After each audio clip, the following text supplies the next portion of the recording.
جیسے کہ ہم نے بتایا تھا کہ مریم علیہ السلام کے بارے میں کچھ تذکرہ کریں گے۔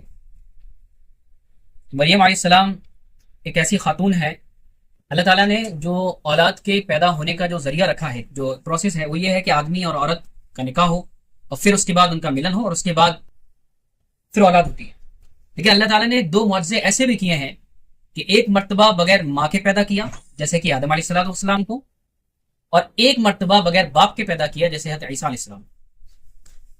حضرت مریم علیہ السلام کی جو والدہ تھی، تیسرے پارے میں تذکرہ نکلا ہے کہ انہوں نے یہ تمنا کی، یہ نظر مانی کہ اگر میری کوئی اولاد ہوگی تو میں اس کو اللہ کے راستے میں اور اللہ کے لیے وقف کر دوں گی، یہ انہوں نے نظر مانی۔ اب اس کے بعد جب اولاد ہوئی تو وہ لڑکی پیدا ہوئی۔ اب کیا کریں؟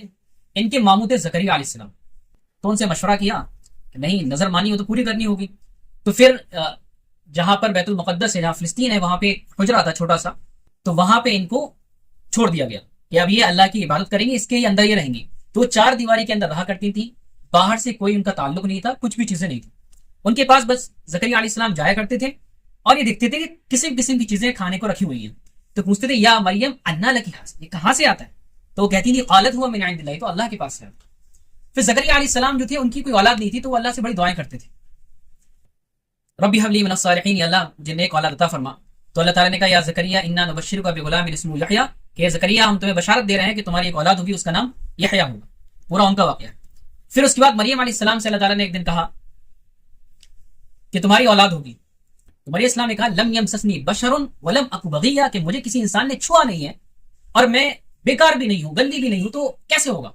اللہ نے فرمایا قالوا کذالک، ایسے ہی ہوگا، تو کیسے ہوگا؟ پھر اس کے بعد وہ حاملہ ہوئی اور اس کے بعد پھر وہ اپنے حجرے سے باہر نکلی۔ فاجاءها المخاض الى جذع النخلہ، کہ جب ان کو درد ذہ ہوا، درد ذہ یعنی کہ جو یعنی کہ ڈلیوری سے پہلے جو درد ہوتا ہے، تو اس درد کی وجہ سے وہ اپنے حجرے سے باہر نکلی، اور باہر نکلنے کے بعد وہ ایک کھجور کے باغ میں پہنچی۔ پھر وہاں پر اللہ تعالیٰ نے کھجور گرائی تو انہوں نے کھایا۔ کھانے کے بعد پھر اللہ نے فرمایا فکلی واشربی وقرری عینا، کہ کھاؤ اور پیو اور آنکھیں ٹھنڈی کرو۔ پھر اس کے بعد عیسیٰ علیہ السلام پیدا ہوئے۔ پھر لوگوں میں بھائی چرچا چلی، لوگوں نے کہا کہ بھائی یا اختہ ہارون ما کان ابوک امرأ سوء وما کانت امک بغیہ، کہ تم نے کیا کیا، تمہارے ابا بھی اتنے خراب نہیں تھے، تمہاری ماں بھی اتنے خراب نہیں تھی، کیسے ہوا، کیوں ہوا یہ؟ فاشارت الیہ، تو انہوں نے بچے کی طرف اشارہ کر دیا جو ان کی گود میں تھے۔ تو لوگوں نے کہا قالوا کیف نکلم ومن کان فی المہد صبیا، یہ کیسے بات کر سکتے ہیں، تو گودی میں ہے۔ عیسیٰ علیہ السلام بولنے لگے، کیا کہا؟ انی عبد اللہ، میں اللہ کا بندہ ہوں، آتانی الکتاب وجعلنی نبیا، اللہ نے مجھے کتاب دی اور مجھے نبی بنایا ہے۔ ٹھیک ہے، پورا واقعہ ہے۔ تو عیسیٰ علیہ السلام کو کون سی کتاب دی گئی تھی؟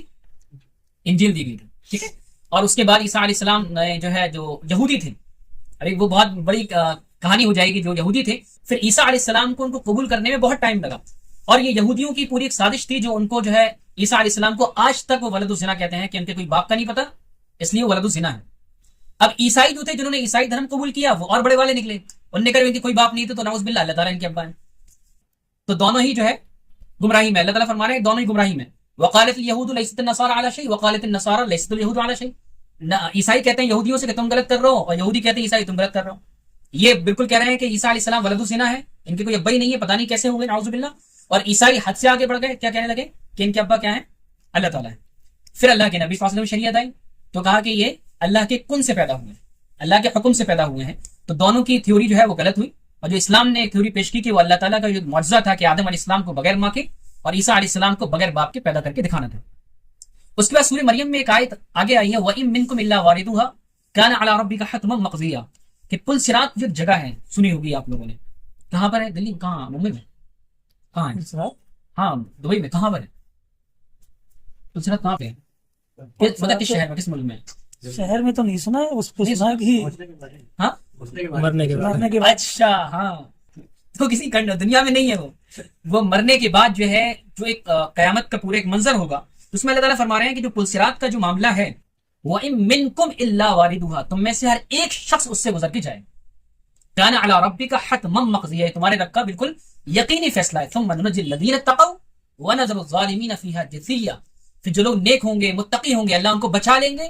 وَنَذَرُ الظَّالِمِينَ فِيهَا جِثِيًّا، جو ظالم ہوں گے، گنہگار ہوں گے، وہ اس کے اندر نیچے گر جائیں گے۔